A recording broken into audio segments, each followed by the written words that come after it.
how to check which Steam account is linked to Faceit. So that is what I'm going to show you guys in this super quick and easy tutorial. So let's get into it. So the first thing that we need to do right here is to, of course, open our browser right here. And then once you're now on your browser, on the search bar, just search for faceit.com and then click on enter. Once you do that, you will be redirected into this website. So make sure that you log in into your account right there. And then once you're now in this part, the next thing that we need to do is to go here on the upper right corner of the screen and then click your profile icon. So once you click your profile icon, the next thing that we need to do is to click on account settings.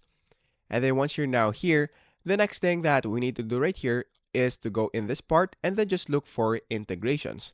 So just click integrations right there. And then once you click integrations, you will now be able to see a lot of platforms that you can see right here. So we have here social networks and then of course game platforms. So what we're going to do here is to just look for Steam. So in my case, this is where it is located. And then once you're now here, let's say for example that you have a linked account right there, you will now be able to see it right in this part. So that is basically it. That is how easy it is. So that is how to check which Steam account is linked to Faceit.